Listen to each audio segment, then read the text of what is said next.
Hello everyone. आज के इस वीडियो लेक्चर में हम डिस्कस करेंगे regular and irregular geometries of molecule. तो पिछली वीडियो में हमने देखा था वीएसीपीआरटी के पोस्टुलेट देखे थे और साथ में हमने देखा था उसकी क्या लिमिटेशन थी। फिर उसके बाद में मैंने आपको बताया था कि कुछ इसके एप्लीकेशन है जिसमें हम स्टडी करते हैं regular geometry and irregular geometries of molecule को। ठीक है, तो वीएसीपीआरटी में हमने देखा था कि वो और हाइब्रिडाइजेशन किस तरह से सेम है। ठीक है, तो वीएसीपीआरटी थोड़ी क्या बताती है कि नंबर ऑफ इलेक्ट्रॉन पेयर कितने हैं, उसके कोरस्पॉन्डिंग क्या होती है, ज्योमेट्रीज होती है। ठीक है, जबकि हाइब्रिडाइजेशन क्या बताता है कि नंबर ऑफ हाइब्रिड ऑर्बिटल कितने हैं और उसके कोरस्पॉन्डिंग जो होती है स्ट्रक्चर होती है। यहाँ पे आपको चार्ट दिख रहा है, उसमें आप देख सकते हो कि यहाँ पे क्या है, नंबर ऑफ हाइब्रिड ऑर्बिटल है। अगर दो हाइब्रिड ऑर्बिटल होंगे तो उसके कोरस्पॉन्डिंग स्ट्रक्चर लीनियर होगी और उससे हाइब्रिडाइजेशन जो होगा वो क्या होगा, एसपी होगा। ठीक है, यहाँ पे क्या होगी, ये ज्योमेट्री। ठीक है, ज्योमेट्री बोल दो या फिर इलेक्ट्रॉन पेयर की अरेंजमेंट बोल दो, तो ये ज्योमेट्री यहाँ पे होगी। तो ये वीएसी पेयर थ्योरी क्या कहती है कि जितने आपके हाइब्रिड ऑर्बिटल है हाइब्रिडाइजेशन में, उसी तरह से यहाँ पे जो इलेक्ट्रॉन पेयर्स है उसके नंबर के कोरस्पॉन्डिंग क्या होती है, ज्योमेट्रीज होती है। ठीक है, तो हाइब्रिडेशन से हम हाइब्रिड ऑर्बिटल कैसे निकालते हैं, मैंने आपको पिछली वीडियो में फॉर्मूला बताया था, एक बार मैं वापस बता देता हूँ आपको। तो हाइब्रिड ऑर्बिटल इक्वल टू होता है एच इक्वल टू हाफ, और इसके बाद आता है आपका V plus X minus C plus A. ठीक है, तो यहाँ पे जो V क्या है, X क्या है, वो आपको बता देता हूँ। V क्या होते हैं कि जो वैलेंस इलेक्ट्रॉन होते हैं सेंट्रल एटम में। ठीक है, तो जो भी सेंट्रल मेटल एटम या फिर कोई एटम होगा, जैसे यहाँ पे आप देख सकते हो ये है, तो उसका आपको वैलेंस इलेक्ट्रॉन कैलकुलेट करना है। जैसे मैं फॉर एग्जांपल के लिए कार्बन की बात बताता हूँ, तो ये क्या है, एक आपका पी ब्लॉक का एलिमेंट है। ठीक है, तो इसका इलेक्ट्रॉनिक कॉन्फ़िगरेशन क्या होता है, NS2 होता है और NP2 होता है। ठीक है, तो ये जो लास्ट वाले जो शेल के इलेक्ट्रॉन होते हैं इसको हम क्या कहते हैं, वैलेंस इलेक्ट्रॉन कहते हैं। तो वैलेंस इलेक्ट्रॉन आपको ये यहाँ पे लिखना है, और उसके बाद में एक्स क्या है, जो नंबर ऑफ मोनोवेलेंट जो आपका एटम होता है अराउंड द सेंट्रल एटम, उसको हम क्या कहते हैं, एक्स कहते हैं। या फिर आप कह सकते हो कि सिंगल बॉन्ड कितने हैं, वो एक्स हो जाएगा।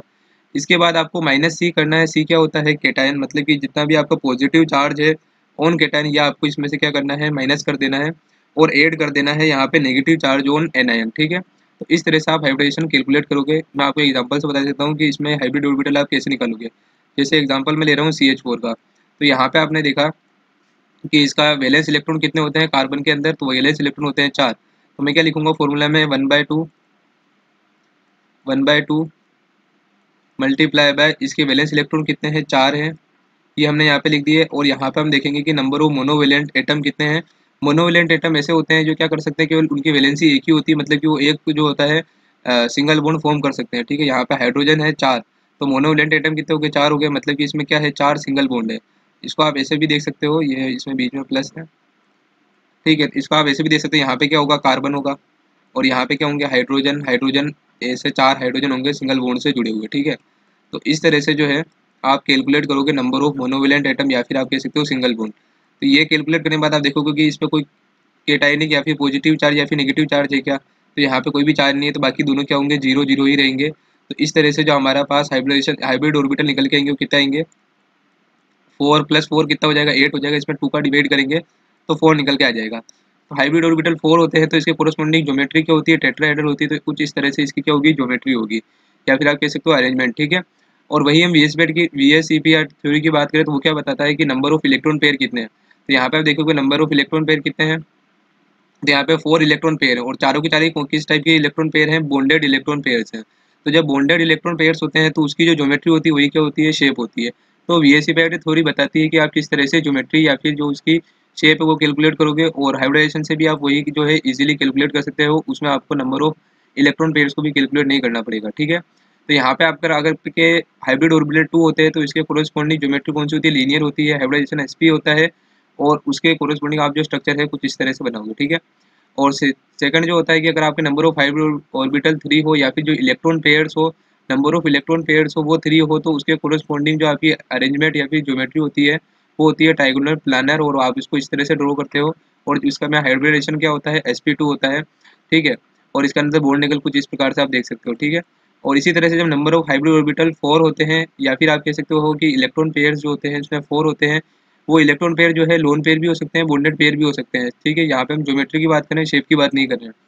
तो 4 होते हैं तो उसके कोरस्पॉन्डिंग जो आपकी ज्योमेट्री होती है वो टेट्राहेड्रल होती है, और जो आपके पास हाइब्रिडाइजेशन होता है वो sp3 होता है। इस तरह से इसकी आप ज्योमेट्री बनाते हो और यहाँ पे आपको ये बॉन्ड एंगल दिख रहा होगा, किस तरह से आप बॉन्ड एंगल देखते हो इसमें, ठीक है। इसके बाद जब आपके पास नंबर ऑफ हाइब्रिड ऑर्बिटल 5 होते हैं, या फिर आप कह सकते हो कि जो इलेक्ट्रॉन पेयर्स आपके पास 5 होते हैं, तो उसके कोरस्पॉन्डिंग ज्योमेट्री ट्राइगोनल बाइपिरामिडल होती है। और आप ट्राइगोनल बाइपिरामिडल कुछ इस तरह से बनाते हो।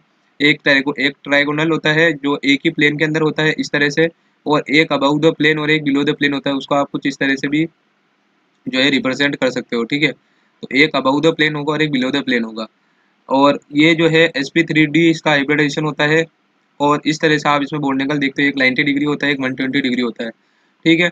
इसी तरह से अगर आपके पास हाइब्रिड ऑर्बिटल जो है 6 होते हैं, या फिर आप कह सकते हो इलेक्ट्रॉन पेयर जो होते हैं वो 6 होते हैं, तो उसके कोरस्पॉन्डिंग जो ज्योमेट्री होती है वो ऑक्टाहेड्रल होती है। और इसकी जो होती है स्ट्रक्चर, मतलब इसकी ज्योमेट्री आपको कुछ इस तरह से दिखाई देती है। और हाइब्रिडाइजेशन होता है इसमें sp3d2, ठीक है। और बॉन्ड एंगल होता है 90 डिग्री सब में। तो इस तरह से जो है आपके पास नंबर ऑफ इलेक्ट्रॉन पेयर्स होते हैं, या फिर आप कह सकते हो हाइब्रिड ऑर्बिटल होते हैं। इस तरह से अगर 7 होता तो क्या होता है, 7 होता तो इसमें हो जाता है पेंटागोनल बाइपिरामिडल। पेंटागोनल बाइपिरामिडल आपकी क्या हो जाती, ज्योमेट्री हो जाती है, जिसको आप इस तरह से रिप्रेजेंट करते हो, कुछ इस तरह से रिप्रेजेंट करते हो, ठीक है। और ये जो है सारे एक ही प्लेन में, और ये जो है अबव द प्लेन और बिलो द प्लेन होता है। यहाँ पे आपका आता है सेंट्रल मेटल एटम, या फिर एटम आता है, ठीक है। और इससे ये सब जुड़े रहते हैं। तो इस तरह से जो है आप क्या करोगे, हाइब्रिड ऑर्बिटल कैलकुलेट करके भी क्या कर सकते हो, अरेंजमेंट या फिर आप ज्योमेट्री कैलकुलेट कर सकते हो, या फिर आप क्या कर सकते हो, नंबर ऑफ इलेक्ट्रॉन पेयर से भी अरेंजमेंट या फिर ज्योमेट्री देख सकते हो, ठीक है। अब हम देखते हैं कि जो हमारे पास में रेगुलर और इरेगुलर जो होती है ज्योमेट्रीज वो क्या होती है। तो कुछ कंडीशन होती है, अगर वो सेटिस्फाई होती है तो जो हमारी ज्योमेट्री होती है मॉलिक्यूल्स की वो क्या होती है, रेगुलर होती है। तो यहाँ पे आपको कुछ कंडीशन दिखाई दे रही है, a molecule would be having a regular geometry when it satisfy the following condition. First condition है the central atom of the molecule should be bonded to all similar atom. जैसे यहाँ पे आप एग्जांपल में देख सकते हो, यहाँ पे क्या है, बेरिलियम है। तो ये क्या है, दोनों जो है इसके जो सराउंडिंग एटम है वो दोनों सेम है। तो दोनों जो एटम जो भी इसके मॉलिक्यूल जिससे बॉन्डेड होगा वो क्या होने चाहिए, सिमिलर होने चाहिए। यहाँ पे आप एग्जांपल में और देख सकते हो AlCl3 CH4 CCl4 और SF6, यहाँ पे सब क्या है, जो सराउंडिंग एटम है वो सारे सेम है। दूसरी इसकी कंडीशन होती है the central atom of the molecule should be surrounded by only bond pair of electron, ठीक है। तो यहाँ पे क्या होना चाहिए, only bond pair of electron होने चाहिए जब होगी इसकी रेगुलर ज्योमेट्री। अगर लोन पेयर आ जाता है तो उसकी ज्योमेट्री क्या हो जाती है, इरेगुलर हो जाती है। यहाँ पे एग्जांपल आप ये वाले भी डाल सकते हो, इसमें क्या है, ओनली बॉन्डेड पेयर है, इसमें भी ओनली बॉन्डेड पेयर है, ठीक है। और इसके बाद जो क्या होता है कि रेगुलर ज्योमेट्री के लिए एक और कंडीशन है कि all the bond length should be same, ठीक है। जितनी बॉन्ड लेंथ होगी वो सारी क्या होनी चाहिए, सेम होनी चाहिए। इसलिए जो हमारा PCl5 होता है, PCl5 जो होता है वो क्या होता है, रेगुलर ज्योमेट्री नहीं होती, उसकी क्या होती है, इरेगुलर ज्योमेट्री होती है। क्योंकि इसमें क्या होता है कि जिसकी ट्राइगोनल बाइपिरामिडल ज्योमेट्री होती है, तो उसमें क्या होता है कि जो तीन जो बॉन्ड लेंथ है वो तो इक्वल होती है, लेकिन जो एक्सियल बॉन्ड लेंथ होती है वो थोड़ी सी ज़्यादा होती है, इसलिए जो ये है इरेगुलर ज्योमेट्री हो जाती है इसकी, ठीक है। इसी तरह से चौथी कंडीशन की the central atom should get bonded to other atom by single covalent bond और सेम टाइप ऑफ बॉन्ड, ठीक है। या तो सिंगल कोवेलेंट बॉन्ड हो, जैसे कि बेरिलियम क्लोराइड में है, यहाँ पे दोनों क्या है, सिंगल बॉन्ड्स है। लेकिन अगर डबल बॉन्ड हो तो दोनों ही क्या हो, डबल बॉन्ड, या फिर दोनों ही जो इधर जुड़े हुए हों वो दोनों डबल बॉन्ड होने चाहिए, जैसे CO2 मॉलिक्यूल, यानी कि सेम टाइप्स ऑफ बॉन्ड होने चाहिए। जैसे कि CH2 मॉलिक्यूल में भी क्या है, दोनों ही जो है सल्फर एटम जो जुड़े हुए हैं वो डबल बॉन्ड से जुड़े हुए हैं, ठीक है। तो अगर ऐसा हो तो ये क्या होगी, रेगुलर ज्योमेट्रीज होगी। और इसके एग्जांपल को तो आप इजीली एक्सप्लेन कर सकते हो, जैसे कि CH4 CCl4 हो गया, या फिर BeH2 हो गया। इसमें आप क्या करोगे, नंबर ऑफ आपके निकाल लोगे, इसके अंदर वैलेंस इलेक्ट्रॉन कितने हैं उसे हाइब्रिड ऑर्बिटल निकाल लोगे, उसके कोरस्पॉन्डिंग आप क्या देखोगे, ज्योमेट्री देखोगे, और इसकी जो आप है स्ट्रक्चर ज्योमेट्री आप बना के बता दोगे, ठीक है। तो वो क्या हो जाएगी, रेगुलर ज्योमेट्रीज हो जाएगी मॉलिक्यूल्स की। और आप चाहो तो इसको इलेक्ट्रॉन पेयर से VSEPI थ्योरी से भी कर सकते हो। और मैं आपको जो है इरेगुलर ज्योमेट्रीज के जो है एग्जांपल करके बताऊंगा, तो आप उससे समझ जाओगे कि आपको रेगुलर ज्योमेट्रीज में अंदर कैसे करना है। तो इरेगुलर ज्योमेट्रीज और मॉलिक्यूल्स कब होगी, तो जब ए मॉलिक्यूल हैज ए इरेगुलर और distorted geometry if one of the following condition is satisfied by the molecule. तो इनमें से कोई सी भी कंडीशन सेटिस्फाई करता है मॉलिक्यूल, तो उसकी ज्योमेट्री क्या होगी, इरेगुलर होगी।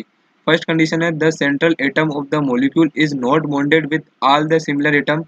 फॉर एग्जांपल की हम बात करें तो CCl4 तो क्या था, एक रेगुलर था, लेकिन हमने यहाँ पे क्या करा, एक Cl की जगह H डाल दिया, तो उसमें क्या हो गया कि जो हमारे सराउंडिंग एटम हो गए वो डिफरेंट डिफरेंट हो गए। यहाँ पे H है, यहाँ पे Cl है, तो ये क्या होगी, इसकी ज्योमेट्री होगी जो इरेगुलर होगी, ठीक है।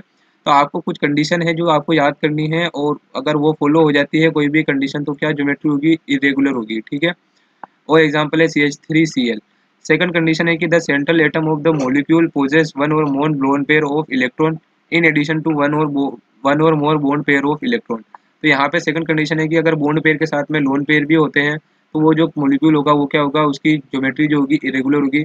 एग्जाम्पल जो है NH3 है, PCl3 है, PH3 है, ठीक है। तो इसमें क्या होता है, नाइट्रोजन के ऊपर क्या है, एक लोन पेयर होता है, और PCl में भी फास्फोरस पे एक लोन पेयर होता है, इसकी जो ज्योमेट्री होती है इरेगुलर हो जाती है। नेक्स्ट कंडीशन आती है कि the central atom should get bonded with all similar atom but different bond length, ठीक है। तो अगर जब मेटल एटम या फिर जो सेंट्रल एटम होता है वो बॉन्डेड होता है सिमिलर एटम से, तो उसकी ज्योमेट्री क्या होनी चाहिए, रेगुलर होनी चाहिए। लेकिन अगर उसकी बॉन्ड लेंथ जो होती है वो डिफरेंट होती है, जैसे कि मैंने आपको PF5 में या फिर PCl5 में बताया था, तो उसकी जो ज्योमेट्री होती है वो इरेगुलर हो जाती है, क्योंकि PF5 के अंदर क्या होते हैं, 3 PF बॉन्ड लेंथ तो इक्वल होती है, वो होती है 2.04 एंगस्ट्रॉम। लेकिन जो 2 PF बॉन्ड जो होते हैं जो कि एक्सियल होते हैं, उनकी बॉन्ड लेंथ जो होती है वो ज़्यादा होती है, वो कितनी होती है, 2.19 एंगस्ट्रॉम। तो इसकी ज्योमेट्री जो होती है इरेगुलर हो जाती है। इसी तरह से नेक्स्ट कंडीशन क्या है, the central atom should get bonded with all other atom by different type of bond, ठीक है। तो जो सेंट्रल एटम होगा वो क्या होना चाहिए, बॉन्डेड होना चाहिए अदर एटम से by different type of bond. अब डिफरेंट टाइप ऑफ बॉन्ड क्या होंगे कि जैसे अगर कोई सिंगल बॉन्ड है, कोई डबल बॉन्ड है, तो हमको पता है कि जो सिंगल बॉन्ड है उसकी बॉन्ड लेंथ ज़्यादा होती है डबल बॉन्ड से, तो इस कारण क्या होगा कि उसमें भी जो होगी ज्योमेट्री इरेगुलर हो जाएगी। तो ये थी कंडीशन जिससे हम पता लगा सकते हैं कि जो रेगुलर ज्योमेट्री होगी या फिर इरेगुलर ज्योमेट्री। तो अगर ये इनमें से कोई सी भी एक कंडीशन सेटिस्फाई होती है तो वो ज्योमेट्री क्या होगी, इरेगुलर ज्योमेट्री होगी। अब हम देखते हैं इरेगुलर ज्योमेट्रीज के एग्जांपल। तो आपका ये जो क्वेश्चन है इरेगुलर ज्योमेट्री, ये इंपॉर्टेंट है। डायरेक्ट आपके क्वेश्चन पूछा जाता है इरेगुलर ज्योमेट्रीज ऑफ मॉलिक्यूल, ठीक है। तो उसमें आप पहले कंडीशन एक्सप्लेन कर दोगे और उसके बाद इसको कुछ आप एग्जांपल से समझा दोगे। अगर आप 2-3 एग्जांपल भी देते हो तो भी बहुत है। अब मैं आपको बताता हूँ कि आपको एग्जांपल कैसे करना है, ठीक है। तो सबसे पहले जो हमारे शेप होती है मॉलिक्यूल्स की या फिर आयंस की, उसको प्रिडिक्ट करने के लिए VSEPR थ्योरी में कुछ स्टेप्स होते हैं। तो इन स्टेप्स को फॉलो करके आप इजीली प्रिडिक्ट कर सकते हो शेप्स ऑफ मॉलिक्यूल्स और आयन, ठीक है। तो सबसे पहला इसमें क्या है कि आपको क्या करना है, काउंट करना है the number of valence electron and then write the Lewis structure of the molecule और आयन, ठीक है। अगर आप हाइब्रिडाइजेशन से कर रहे हो तब तो आपको लेविस स्ट्रक्चर ड्रॉ करने की कोई जरूरत नहीं है, लेकिन अगर आप VCPR थ्योरी का यूज करोगे तो आपको उसमें लेविस स्ट्रक्चर बना के बताना होगा, क्योंकि लेविस स्ट्रक्चर से हम क्या पता लगा सकते हैं कि उसमें कितने जो है बॉन्ड पेयर्स है, कितने उसके अंदर लोन पेयर्स है, ठीक है। From Lewis structure, calculate the number of lone pairs of electron and bond pairs of electron. The multiple bond are counted as a single bond, ठीक है। तो इसमें मल्टीपल बॉन्ड होंगे तो उसको हम कैसे कंसीडर करेंगे, एक बॉन्ड के रूप में जो है कंसीडर करेंगे, ठीक है, सिंगल बॉन्ड के रूप में कंसीडर करेंगे। फिर हमको करना है calculate the number of stereo active electron pairs by adding the total number of shared pairs and lone pairs around the central atom of the molecule. मतलब यहाँ पे आपको क्या करना है, इलेक्ट्रॉन पेयर्स कैलकुलेट करने हैं और उसके कोरिस्पॉन्डिंग हमारे को क्या पता होगी, ज्योमेट्रीज पता होगी, ठीक है। तो यहाँ से हम क्या पता करेंगे, इलेक्ट्रॉन पेयर्स। अब यहाँ पे आप देखोगे कि यहाँ पे ये क्यों लिखा है स्टीरियो एक्टिव इलेक्ट्रॉन पेयर्स, क्योंकि हमने जो है VSEPR की जब लिमिटेशन देखी थी वहाँ पे हमने देखा था कि कुछ जो मॉलिक्यूल्स होते हैं उसमें क्या होता है, इनर्ट पेयर इफेक्ट होता है, यानी कि जो कुछ इलेक्ट्रॉन पेयर होते हैं वो क्या होते हैं, इनर्ट होते हैं और स्टीरियो एक्टिव नहीं होते। इसलिए यहाँ पे हम केवल स्टीरियो एक्टिव इलेक्ट्रॉन पेयर्स की ही बात करते हैं, ठीक है। अब हम देखते हैं एग्जाम्पल की, उसके हम शेप कैसे बताएंगे मॉलिक्यूल्स की इरेगुलर ज्योमेट्रीज की, ठीक है। तो फर्स्ट हमारे इरेगुलर ज्योमेट्रीज का एग्जाम्पल है PF5 मॉलिक्यूल, ठीक है। यहाँ पे हम कुछ 3 इंपॉर्टेंट जो है हमारे पास जो मॉलिक्यूल है उसको डिस्कस करेंगे। सेकंड हम डिस्कस करेंगे SF4 मॉलिक्यूल और थर्ड हम डिस्कस करेंगे ClF3 मॉलिक्यूल, ठीक है। ये इंपॉर्टेंट है, एग्जाम में इस पर डायरेक्ट क्वेश्चन भी आता है इसकी स्ट्रक्चर प्रेडिक्ट करने पे, ठीक है। तो सबसे पहले हम देखते हैं जो PF5 मॉलिक्यूल है उसकी आप स्ट्रक्चर कैसे ड्रॉ करोगे और उसकी ज्योमेट्री आप कैसे बताओगे। तो इसमें आपको क्या करना है, सबसे पहले ऐसे क्वेश्चन को सोल्व करने के लिए आप कुछ डिस्क्रिप्शन लिख दोगे जो यहाँ पे लिख रखा है, उसके बाद में आपके लिखोगे इसका इलेक्ट्रॉनिक कॉन्फ़िगरेशन लिखोगे, ठीक है। तो फॉस्फोरस क्या होता है, फॉस्फोरस जो होता है नाइट्रोजन फैमिली का मेंबर है, तो इसका इलेक्ट्रॉनिक कॉन्फ़िगरेशन क्या होगा,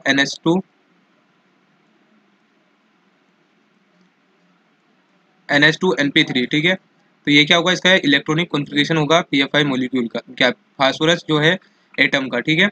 हम VSEPR थ्योरी के अकॉर्डिंग करेंगे तो आपको क्या रूल फॉलो करना पड़ेगा, सबसे पहले आपको इसकी लेविस स्ट्रक्चर बनानी पड़ेगी, ठीक है। तो लेविस स्ट्रक्चर आप इसकी कैसे बनाओगे, आप फास्फोरस एटम में आपने यहाँ पे देख लिए थे कि इसके वैलेंस इलेक्ट्रॉन कितने हैं, यहाँ से आपको पता चल गया 5 है। अब 5 है तो आप क्या करोगे कि यहाँ पे आप बना दोगे 5 फास्फोरस एटम और यहाँ पे आपके लिख दोगे 5 इलेक्ट्रॉन, ठीक है। तो ये हो गए इसके पास में 5 इलेक्ट्रॉन। तो इसको मैं इधर दिखा देता हूँ, ये फास्फोरस एटम है, ठीक है। और इसके पास में कितने हैं, 5 वैलेंस इलेक्ट्रॉन है, 1 2 और यहाँ पे 3, ये 4 और ये 5, ठीक है। 5 एटम हो गए इसके, 5 इसके पास क्या हो गए, इलेक्ट्रॉन हो गए फास्फोरस के पास में। अब इसके पास क्या है, जो हमारे पास जुड़ा हुआ है वो क्या है, F है, फ्लोरीन है। फ्लोरीन के पास कितने इलेक्ट्रॉन होते हैं वैलेंस में, ठीक है। तो यहाँ पे कितने हो जाएंगे, ये 7 इलेक्ट्रॉन, ठीक है। और यहाँ पे ये इसका एक इलेक्ट्रॉन जो है बॉन्ड के इसमें पार्टिसिपेट करेगा। इस तरह से ये सारे फ्लोरीन जो होंगे इसके चारों तरफ होंगे। यहाँ पे ये एक इलेक्ट्रॉन देगा यहाँ पे, ठीक है। और बाकी क्या हो जाएंगे, इसके बाद रिमेनिंग जो है इसके चारों तरफ एज इट इज पड़े रहेंगे। इसी तरह से एक और यहाँ पे फ्लोरीन होगा, ठीक है। और बाकी इसके रिमेनिंग जो इलेक्ट्रॉन है वो ऐसे ही इसके पास पड़े रहेंगे। और इसी तरह से यहाँ पे एक और फ्लोरीन होगा और इसके पास भी कुछ रिमेनिंग जो होंगे वैसे ही पड़े रहेंगे। यहाँ पे एक और फ्लोरीन होगा, ठीक है। तो इस तरह से जो है ये इसकी PF5 मॉलिक्यूल की बनेगी, लेविस स्ट्रक्चर बनेगी। यहाँ पे कुछ इस तरह से ये बन जाएगा और यहाँ पे क्या हो जाएगा, ये आपस में ये क्या बनेंगे, सिंगल सिंगल बॉन्ड बनेंगे।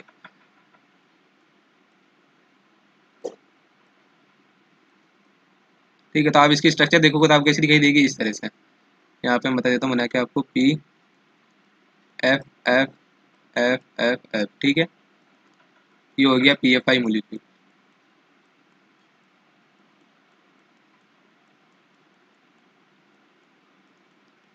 ठीक है, तो अब आप देखोगे इसकी लिविंग स्ट्रक्चर में तो आपको क्या पता चलेगा, फास्फोरस एटम जो है चारों ही पांचों ही क्या है, बॉन्डेड पेयर बना रहा है, ठीक है। यहाँ पे आप देखोगे पांचों ही बॉन्डेड पेयर बना रहा है और इसके पास कोई भी जो है लोन पेयर और इलेक्ट्रॉन यहाँ पे प्रेजेंट नहीं है, ठीक है। तो लिविंग स्ट्रक्चर से हमको पता चल जाता है कि लोन पेयर और इलेक्ट्रॉन है या नहीं है। तो यहाँ पे पांचों के पांचों क्या है, बॉन्ड पेयर है। तो यहाँ पे क्या होगा, कितने इलेक्ट्रॉन पेयर है, 5 इलेक्ट्रॉन पेयर है। तो इसके कोरोस्पोंडिंग हमने VSEPR थ्योरी में देखी थी, ज्योमेट्रीज देखी थी। तो इसकी ज्योमेट्री कौन सी होगी, ट्रायगोनल बाइपिरामिडल, ठीक है। इसकी ज्योमेट्री क्या होगी, ट्रायगोनल बाइपिरामिडल। तो यहाँ पे अब हम देखते हैं तो इसकी ज्योमेट्री इस तरह से आपको क्या करना है, मैंने वहाँ पे जो आपको बताया था कि जो वैलेंस इलेक्ट्रॉन है यहाँ से आप ऐसे काउंट करके बता दोगे कि इसके जो वैलेंस इलेक्ट्रॉन होते हैं इतने होते हैं। इसके बाद आप बनाओगे इसकी लेविस स्ट्रक्चर। और जो हमारा नेक्स्ट स्टेप था उसमें आपको क्या करना था कि लेविस स्ट्रक्चर बनाने के बाद करने थे calculate loan pair of electron and bone pair of electron. हमने वहाँ पे कैलकुलेट करके देखे कि वहाँ पे क्या थे, जो सारे ही थे बोन पेयर ऑफ इलेक्ट्रॉन थे, फास्फोरस में कोई भी लोन पेयर नहीं था, ठीक है। तो अब आप ये स्टेप फॉलो करने के बाद में आप क्या लिखोगे कि हम ये से हम क्या लिखोगे कि इलेक्ट्रॉन पेयर कितने हैं। तो सेकंड स्टेप में आप लिखोगे कि नंबर ऑफ इलेक्ट्रॉन पेयर कितने हैं, वो आप यहाँ पे लिख दोगे। तो नंबर ऑफ इलेक्ट्रॉन पेयर आपके पास 5 आए थे, तो आप लिखोगे अकॉर्डिंग टू VSEPR थ्योरी ये 5 जो हमारे पास में इलेक्ट्रॉन पेयर होते हैं उसके कोरोस्पोंडिंग ज्योमेट्री जो होती है ट्रायगोनल बाइपिरामिडल होती है। तो इसलिए जो है इसकी ज्योमेट्री क्या होगी, ट्रायगोनल बाइपिरामिडल होगी, ठीक है। तो उसके बाद में आप ये थ्योरी जो है इजीली लिख सकते हो। तो इसके बाद में थ्योरी क्या कह रही है कि it is trigonal bipyramidal shape in which repulsion among bond pairs of electron is minimum and stability is maximum, therefore PF5 molecule has trigonal bipyramidal geometry. It is interesting to note that in PF5 molecule phosphorus atom is bonded with 5 similar atom। जैसे कि हम जानते हैं कि सारे क्या है, fluorine atoms है। यहाँ पे मैं इसको रिमूव कर देता हूँ सारे।